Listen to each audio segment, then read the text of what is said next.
আসসালামু আলাইকুম। Easy cooking recipe চ্যানেলের পক্ষ থেকে আপনাদের সকলকে স্বাগতম। আজ আমরা নিয়ে এসেছি আপনাদের জন্য ২০ মিনিটের ঝটপট চিংড়ি এবং আলুর পাকোড়া। আপনার বাসায় যদি হঠাৎ মেহমান চলে আসে, আপনি কোনো টেনশনই করবেন না, ঝটপট বানিয়ে ফেলতে পারেন এই পাকোড়াটি। তাহলে চলুন শুরু করা যাক আমাদের আজকের এই রেসিপিটি।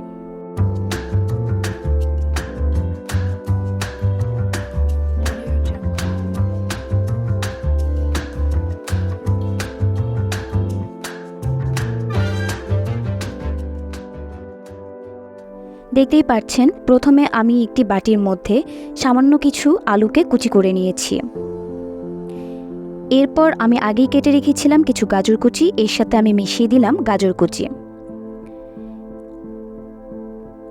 এরপর আমি মিশিয়ে দিচ্ছি আগে থেকে কেটে রাখা আমার পেঁয়াজ কুচি। 1 চা চামচ পরিমাণে রসুন কুচি দিয়ে দিলাম। অবশ্যই এখানে রসুন কুচিটি ব্যবহার করবেন, যাতে চিংড়ি মাছের স্মেলটা সম্পূর্ণভাবে না আসে। এরপরে আমি দিয়ে দিচ্ছি কিছু চিংড়ি মাছ। আপনারা চাইলে ছোট চিংড়ি মাছ ব্যবহার করতে পারেন। আমার কাছে ছোট চিংড়ি মাছ না থাকার কারণে আমি বড় চিংড়ি মাছ ব্যবহার করেছি, এই জন্য আমি কুচি কুচি করে ছোট করে কেটে দিয়েছি। এরপর আমি দিয়ে দিচ্ছি 2 টেবিল চামচ পরিমাণে মরিচ কুচি। মরিচটা সাধারণত আপনারা আপনাদের টেস্ট অনুযায়ী দিলে ভালো হয়, কারণ কে কতটুকু ঝাল খেতে পছন্দ করেন সেই স্বাদের উপরে নির্ভর করে মরিচ কুচিটা দিলে খেতেও মজা লাগবে। এরপর আমি দিয়ে দিচ্ছি 1 চা চামচ পরিমাণে লবণ।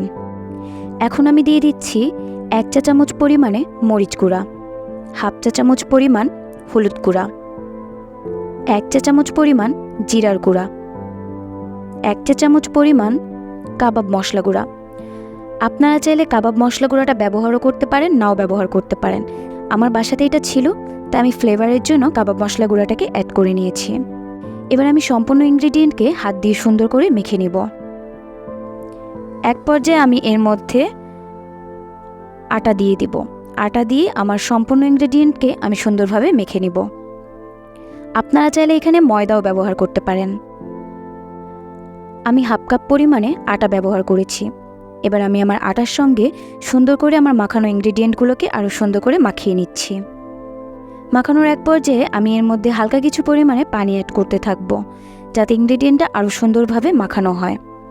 বেশি পানি অ্যাড করব না, কারণ এই ইনগ্রেডিয়েন্টটি এমনিতেই আপনার পানি ছেড়ে দিবে। আমাদের মোটামুটি ইনগ্রেডিয়েন্টটি মাখানো হয়ে গেছে। এবার আমরা 5 মিনিটের জন্য এটাকে রেস্টে রেখে দেব। এটা যতক্ষণ রেস্টে থাকে ততক্ষণ আমরা একটা প্যানের মধ্যে কিছু তেল নিয়ে হালকা গরম করে নেব। চেষ্টা করবেন পাকোড়াগুলোকে ডুবো তেলে ভাজার জন্য, তাহলে পাকোড়াগুলো যেমন মচমচে হবে তেমন খেতেও অনেক সুস্বাদু হবে।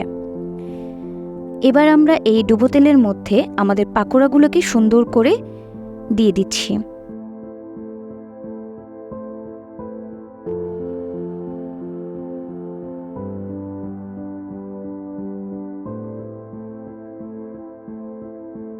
এখন আমরা ধীরে ধীরে পাকোড়াগুলোকে নাড়তে থাকবো। পাকোড়াগুলো যতক্ষণ না বাদামি কালার হয়ে আসে ততক্ষণ আমরা পাকোড়াগুলোকে তেলের মধ্যে হালকা নাড়াচাড়া করতে থাকব। মোটামুটি আমাদের পাকোড়াগুলো হয়ে এসেছে। এবার আমরা পাকোড়াগুলোকে চুলা থেকে নামিয়ে একটি বাটির মধ্যে তুলে নিচ্ছি। এই যে হয়ে গেছে আমাদের ঝটপট পাকোড়া রেসিপি। কতটা সহজে এবং কতটা কম সময়ের মধ্যে আমি পাকোড়াটা তৈরি করে ফেললাম। এটা সস দিয়ে খেতে অসাধারণ। আপনারা অবশ্যই বাসায় ট্রাই করবেন, এবং বাসায় ট্রাই করার পরে আপনাদের কেমন লাগলো অবশ্যই আমাদের কমেন্ট করে জানাবেন। এরকম আরও কিছু সহজ এবং সুস্বাদু রেসিপি আপনাদের জানার দরকার হলে আমাদের সেটা কমেন্ট করে জানান।